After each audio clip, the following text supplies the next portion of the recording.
Hello, everyone, and welcome back to another episode of Banking Matters. I'm your host, Daniel Baker. Joining us today, we have Rich Perez, who is the Vice President of Bank Innovation at Texas Bankers Association. Leading the charge on Community Bank Innovation Magnet Program and helping shepherd the future of banking initiatives, Rich brings to the table over 15 years of experience defining and delivering highly profitable and innovative products and digital solutions. He has spent the majority of his career in contract negotiations, designing and developing strategic digital solutions, researching innovative products and services to meet customer needs, and overseeing user experience enhancements. He is an established leader in building and driving user-focused, cross-functional product design and development. Rich, welcome to the show. Thanks for having me, Daniel. Rich, I always like to start people out by kind of introducing themselves a little bit and how they got started in the financial sector. So, Rich, how did you get started in this crazy industry? Yeah, sure. So my experience has been a bit unique in that many years ago, I actually worked as a designer for R.R. Donnelley Financial.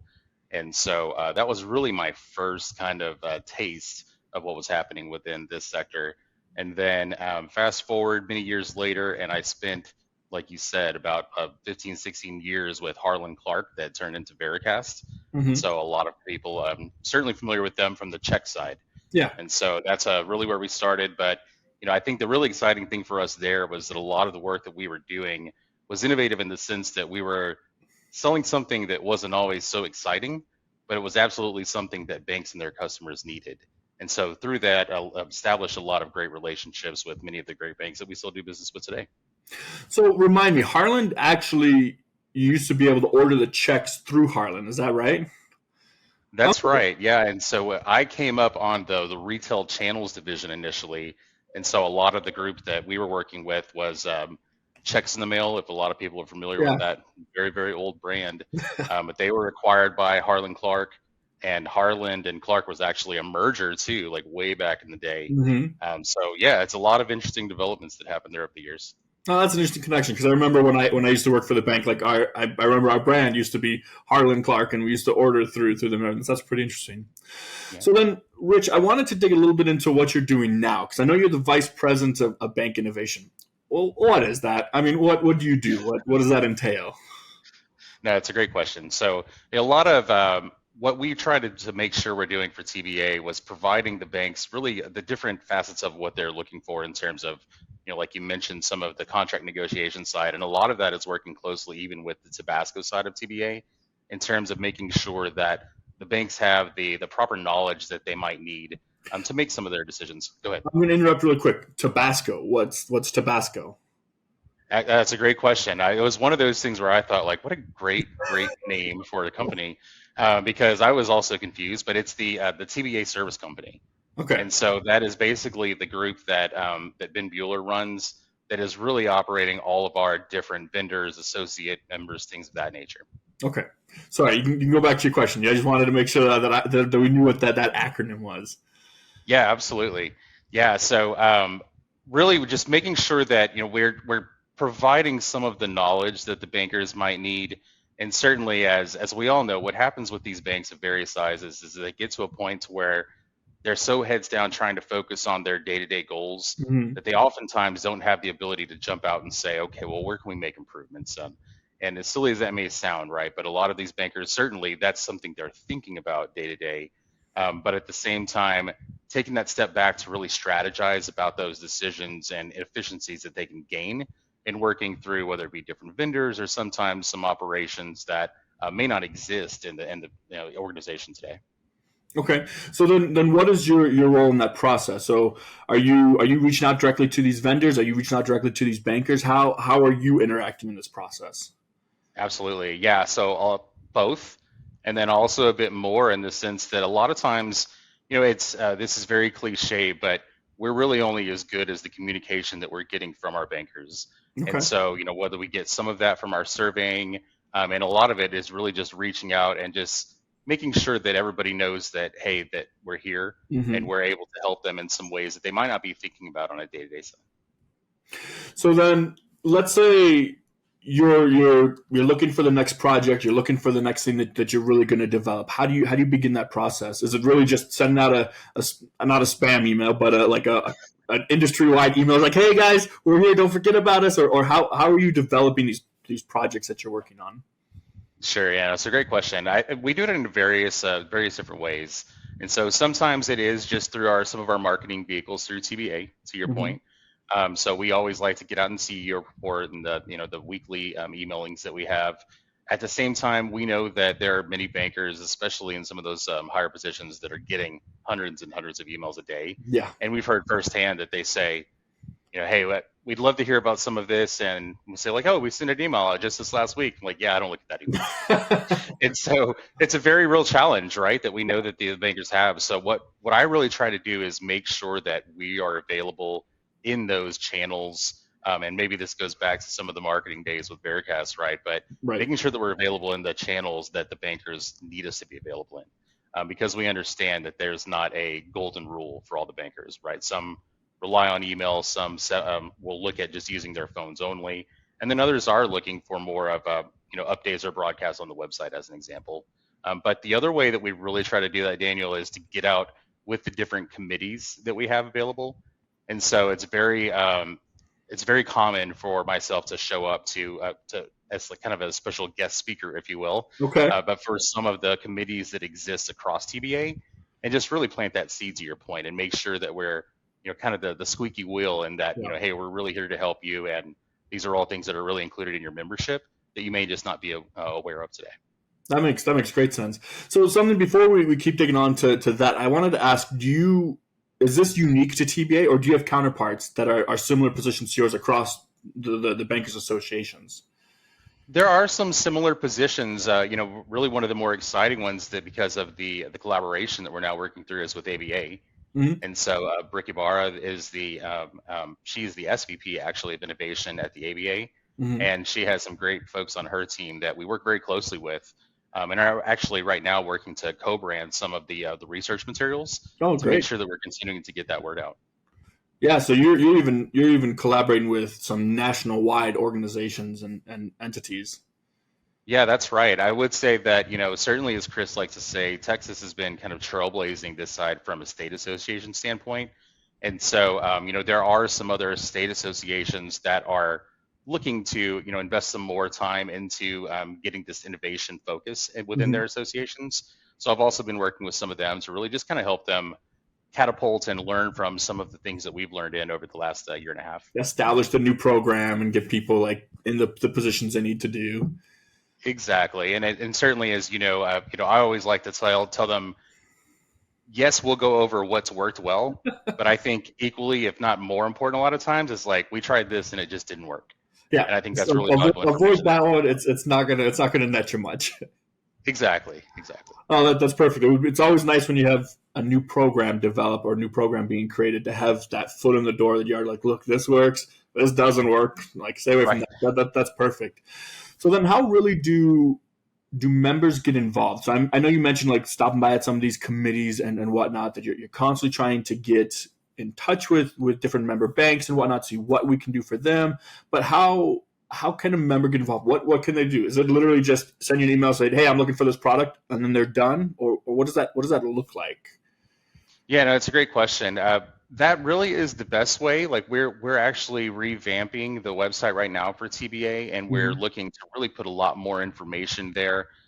Today on the magnet side, it is a bit bare bones, and it's a bit, you know, much to your question. We have a lot of bankers that are not really understanding like what exactly is it helping us achieve, Right. um, because they are interested in getting that help. But then once we have that opportunity to like really, if I can even just have 5, 10 minutes to talk to folks, then they quickly realize, even, and I hear this all the time, of like, well, I'm not the right person to talk to, but I need to connect you with my CTO or my COO. And we know that there are opportunities. So to answer your question, like, really the best way is we have an email that's dedicated, and it's magnet@texasbankers.com. And that email comes to myself and a few others, and that really helps us better understand the need, so we can set up a call and learn more about that opportunity. Okay. And then just to narrow this down just one more time, if what kind of email would you expect to see hit that inbox? So I mean, Sure. what would you want to see from a bank to get to you? Yeah, there are several different types, and I know, it's always easier when we have like one specific answer. In this case, it's really been all over the place in a great way, because sometimes it's just been, hey, I've looked all over and I just can't seem to find somebody that can help me with X, right? Mhm. And that can be enough to kick off a conversation. I'd say some of the more fruitful conversations that I get quite frequently are when I start to realize the trend of several bankers that are asking for something very similar, and that's a lot of where we're leaning in right now, is to make sure that we understanding like truly what the bankers need. And I think that's really been the differentiating factor for us versus some others that are out there. And we're trying to truly focus in on what is going to help our bankers succeed in creating better customer experiences for their customer base versus going and producing something first and then kind of hoping that it helps, if that makes sense. Yeah, no, makes complete sense. So then, how long have you been at TBA doing this? I'm assuming it's been a few years now. It's just been about a year and a half. Perfect. So yeah, not too long, but certainly long enough to where I've learned the ways that we can continue to help the bankers. That and to your earlier comment, right, reaching them in a way to where Yeah. they understand that it truly is something we're trying to provide to help them out. Well, a year and a half is enough to get your feet on you, really get your projects going and everything. Get one or two solid projects or more, depending on your timing of Exactly. projects out there. So, what would you say, if it's fair to ask, what would you say your biggest projects or one of your biggest successes has been in this past year and a half? Like, what have you worked on that's done something? I'd say the biggest ones right now are that we have a couple of vendors that we have aligned with, and one of which is providing what we have. We call it a rate card service. Okay. And so, a lot of our bankers are using that today. We have, one of our bankers that's actually a co-chair on the task force that I help Oh, run, great. That's and he mentioned that it's the best kept secret of TBA. And I told him, I was like, oh, geez, I appreciate that, but at the same time, that means that we've got to do a better job of getting the word out yeah. there, right? Yep. But to that point, like the rate card is something that I think we're really proud of because it's just saving the bankers a ton of time and money. And a lot of times, as certainly as we all know, not just so much the money. Like if you're saving $20 an hour on supplemental staffing, as an example, then that goes a long way. Yeah. Yes, but if it's saving your staff 40 hours in finding the right resource and onboarding, then that's sometimes even more important, I think, to the bank. So Yeah. that's certainly one of them. And then I'd say the other one is that what we're really starting to do and lean into with our partnerships. And so certainly one of those being ABA, but we're really excited, as was mentioned at convention from Chris, that there's just a ton of opportunity there for us to continue to collaborate and provide more scale for the bankers as we're looking for these solutions. Right. That's perfect. So then when we were talking before the podcast, you had mentioned something called the product development board. What is the product development board? Yeah, so I think what we're really trying to establish there is it's kind of hinging on the success of going to the bankers and asking first what they need. And that's a lot of what we're trying to do is when we have these bankers that are coming in, and many times, and we love if there's a relationship already with a vendor that has been with TBA for a long time and has established themselves as a top tier provider, then certainly like with a quick handoff to Tabasco and saying like, here's the person you should be working with, right? Mhm. Hands down, they're the best to work with. Yeah. To your point, I think what we're getting through a lot of the new collaborations that we have is understanding that sometimes there's not a provider out there or there's not a solution out there from any existing vendors, Hmm. not just within the TBA network, but at large, that are really giving us exactly what we need to make the bank successful. And so to your point, like that's what we're really excited about is if we can go in and establish that those kind of terms of saying, okay, well, tell us exactly what you need. And then we start pulling together other banks that have similar needs and similar tech structure, tech infrastructure, Hmm. things like that. Then it enables us to go back and say, okay, well, we have vendors that are interested in building, or would we like to get the banks together and possibly build some of this together as a team and understand like, what can really be reused and repurposed. So that's really what we're trying to do with that side of it. And it's a really exciting time for what we're doing with Magnet. So really, really, it's an opportunity for banks to get together, have their voices heard, let them say like, hey, look, this is what we're looking for, and then you take that back to the vendors. You say, Mr. Mrs. Vendor, like this is what our banks want. If you're willing to build a product around it, willing to develop the features and whatnot, then we can go back and you can ultimately generate potentially for the vendor more sales from that, but the banks get what they're looking for. That's exactly right. I mean, first and foremost is certainly putting the bank's needs Yeah. right in front of us as our goal. But to your point, what we've learned through this is that when you find the right vendors, that they're hungry for more, right? Because what I would say is that a lot of what we're finding right now is that while there are vendors that might have solutions available for banks of this size and larger, a lot of times what happens is they end up forgetting some of the smaller banks Mm-hmm. that are certainly those are members that we care about just as much as the big guys, right? And I think Yeah. that's what really makes DDA special. So by focusing in on those needs and understanding that, yes, that might be something that maybe a large vendor doesn't have an appetite for in one-offs, but if we bring that group together, then as you might imagine, suddenly they say, hey, this is a market worth looking Yeah. into. So There's more than one person. exactly. So then you talked about having the right vendor. So what are the processes that you go through when it comes to working with these vendors? Like what are you looking for? Are you just looking at existing vendors? Are you considering new vendors? What's your process around that? Yeah, no, it's a great question too. So we do always start with looking to our internal vendor base first. And there are many great vendors there already. That's why so many of them are established through Tabasco. At the same time, you're absolutely right in that a lot of times we have to look outside of that. And many times I would say, and it's really the roots of where Magnet and that brand was created for Mm-hmm. TBA, is the whole idea is that we're attracting not only the banks and the members to come to us to work together to create something great and new, but also attracting the vendor base. Okay. And so that's a lot of what we've seen lately too, right? Is that we'll have vendors that it's almost like a reverse cold call. Like they're reaching out to us and saying, hey, we're interested in helping you guys out. We know that there's an underserved market here with some of these banks, and how can we help? Yeah. And so it really is a combination of how we've found those different vendors. But yeah, I think that it makes for some healthy competition as well. And that's also going to continue to help us, continue to serve those primary needs for Mm-hmm. our bankers. So really, it's a good opportunity for banks to not have to worry about pounding the conferences, digging through all the different vendors at the conferences. It's a way that pretty much someone can pre-filter or pre-screen some of those things between Tabasco and what you're doing to really develop not only the vendors but the products and features and services that banks are going to be looking for. Yeah, that's a great way to put it. And like anything else that's out there today, especially in the world of like generative AI, right? Right. That's it's somewhat what we're doing here is we're trying to aggregate all of these different data points from all of the different bankers that we work with, Mm-hmm. and so that way we establish exactly what you're saying, which is really what we believe is not only a set of top tier vendors that already exist within TBA, but also those that we're going to continue to nurture new relationships with and build something anew.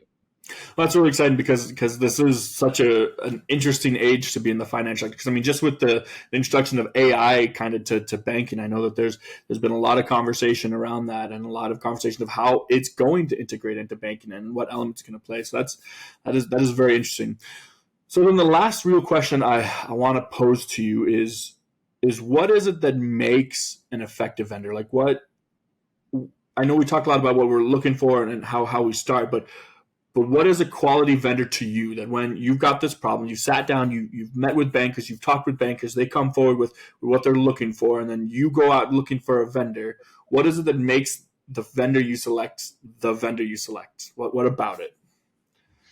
Yeah, I think, and I will say that I used to think that maybe it was only existing in fintech startups, or maybe it was only existing, some of the qualities only existing in like the larger corporations that are worldwide. And I've come to realize it's actually neither of those. Okay. Like the qualities that really matter, and this is going to sound very cliche, but I truly mean it, is working with those vendors that actually put the bankers' needs and their customers first, because that's where we continue to see like those are the people that are hungry to really solve problems and are less interested in like getting that quick return on their investment Yeah. and more interested in like, hey, if we solve these problems, all the good stuff's going to come in after that. And that's really what we've seen and proven. And I think that's why, if I had to guess, that's why we're having some of the successes we are with Hmm. working with some of these strategic vendors that are truly buying into what we're trying to provide for the banks. So this is going to come just purely from me because I look at it from the legal perspective and everything. But how do you do that through negotiations? Because I mean, in your position, you do contract negotiations, right? How do you reflect Right. the needs of the banks inside of the contracts that you're developing? Yeah, I mean, it can be tricky at times. You're right, because a lot of times what we're kind of discussing in terms of the North Star will get a little bit jaded as you get into the red lines, if you Oh, of will. course, yeah. Um, but at the same time, I think that what we've seen is that as long as we're keeping our collective minds, and we've done a pretty good job of like sniffing that out early on, Hmm. to where like because certainly you're up sometime to get into an area to where you get into the red lines and now you've got to shift, and we're like, well, this right here doesn't stay at all what we've been talking about for the last 30 days, right? Right. But I think that we've done a pretty good job of making sure that we're having those right conversations early on, so by the time we get down to negotiations, Nothing we're in a surprising. pretty good place. Yeah. That's perfect. Perfect. Perfect. Well, Rich, unfortunately, we are running out of time, but I do want to give you the opportunity. I ask pretty much all my guests this. If you could Okay. give one piece of advice to banks today, so most of our audience is going to be some of your small and your mid-sized banks. So keeping that in mind, if you could give one piece of advice to banks today, what piece of advice would you give? Yeah, I think this will also sound very scripted, and it's clearly not. Is that just always be hungry, right? I mean, there's so much information out there, and really, like whether it's working with us or whether it's going online and just kind of learning about what opportunities exist, there are so many opportunities to continue to improve, whether it be through efficiencies or new technical solutions. So that's what I'd say is just like, continue to reach out, talk to your peers, give us a call. We can certainly lead you in the right direction. I love that. That's perfect. Well, Rich, thank you very much for joining us for today's episode of Banking Matters. Sure thing. Thanks for having me. For the rest of our guests listening in, that's Banking Matters.